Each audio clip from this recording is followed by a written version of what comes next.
All right, it's back to school time, and while many families are stocking up on notebooks, pencils, and uniforms, others are sitting down to tackle difficult conversations to prepare their students for some of the more challenging aspects of social life in school. Today in the 4x4, we are taking 4 minutes at 4 o'clock to help prepare families to discuss the difficult topic of sexting with their children. And Keba, you are joined now with a couple guests. Yeah, we do. We have Ryan Eldridge, one of our tech experts from Nerds on Call. Hi, Ryan. Hi. We also have Caroling Knorr, parenting editor with Common Sense Media. Thank you both for being here. Such an important topic.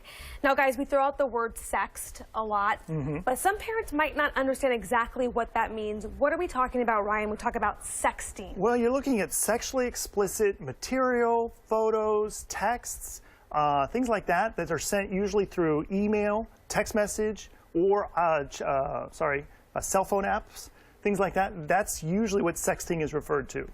And are kids actually doing this? I mean, do we have any statistics? I mean, kids are really doing this. Yeah, 39% of kids in a recent study said that, yes, they've received some sort of sent some sort of sext text message. And 51% has said that they have received, or 48% had said that they have received some sort of sext type message. So our kids are doing it. Why, Caroline? Yeah. Why would they do something that seems so private to send a picture of yourself, maybe personally dressed? Why are our kids doing this? Well, they're doing it partly because they can. A lot of these apps like Snapchat, Tinder, Instagram make it really easy for kids to do it, which bypasses the texting app or the texting, SMS texting on their phones, so the parents don't know.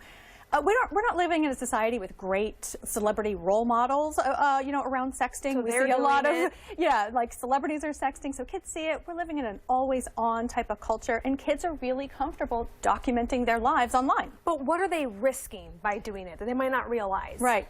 Kids have a hard time thinking through the consequences of their actions, especially with apps that make it so instantaneous to share what they want to share. So they're risking their reputation, and in some cases, they're risking prosecution. Well, yeah, the danger. This is actually a dangerous thing to do. And so a lot of kids, they rely on the technology. Snapchat says that when you use their app, within a few seconds, it's deleted anyway. But there was just recently a breach of a third-party application that hooked into Snapchat. They got breached, and all of those photos were taken, and they were put up online. And like you mentioned, there's celebrities. If you take a look at what happened with the iCloud hack, there were all these celebrities that are taking those kinds of sexually explicit photos, and they're sharing them privately. But as soon as they got hacked, now they're everywhere. And so stars like Jennifer Lawrence, she's never going to get those back, and her reputation's been marred because of it. I've read the blogs. You have parents who say, but I monitor. I have the password to all their accounts. I'm checking their text messages. Is that enough, Ryan? Not really. There are certain applications out there like Snapchat that delete messages as they're sent. So you can't just look back at their history. You can't just look at their text messages and their emails and see what they're doing. Not to mention, they can also just use someone else's phone to send these information. Or they can just create another account. Yeah. It's really easy to do it without parents knowing. So at Common Sense Media, we really say it's essential to talk to your kids about good habits and so you're saying they have behavior. One account that mom knows about. Here's my password to this account, Mom, yes. But really I got a couple other on the side. Yeah, that's not unusual at all to see that, to have multiple accounts, so that way they can hide their activities. That's At Common Sense Media, we say, it's not the technology that makes kids bad.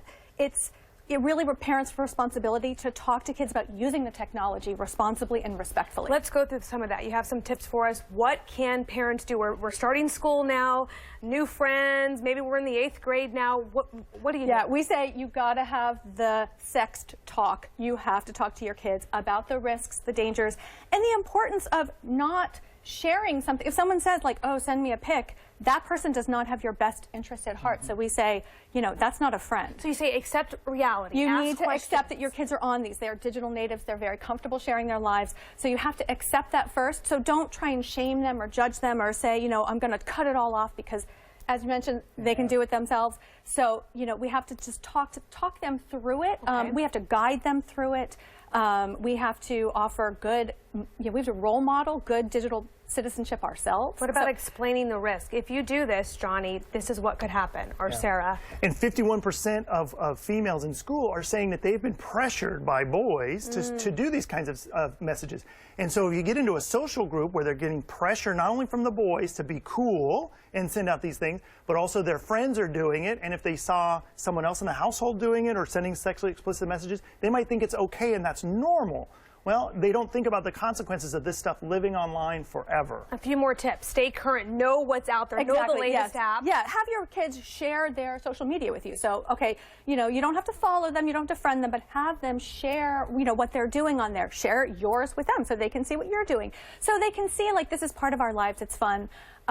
So, you know, it's also just really important to make sure that you are current with the programs that they're using. So take a look at Common Sense Media reviews. Read the reviews of Snapchat. Know what's going what on. are the risks and the pros and cons? Quickly, Ryan, before we're out of time, you feel you shouldn't monitor in secret. Yeah, if you monitor in secret, you're just going to drive it underground. That's something Carolyn had said in her points. And you don't want to do that. If you drive it underground, they're just going to go to their friends or they're going to get another phone that they're going to use and you're not going to know about it. There are ways to monitor with technology. Yeah, teensafe.com. Tell me about that quickly. Well, teensafe.com will monitor everything they're doing on their phone, from their text messages to their Snapchats to their Kik accounts to all of that stuff. And so you can see it and monitor it. But if you do it in secret and then they find out, that's when it's going to go bad. So always have the conversation first and say, hey, these are the things that we don't want you to do. I'm going to be watching just in case. And if you ever feel uncomfortable, let's talk about it. Okay. All right, Ryan Eldridge with Nerds on Call, Caroling Knorr with Common Sense Media. Great conversation. Thank you both. You're welcome. All right.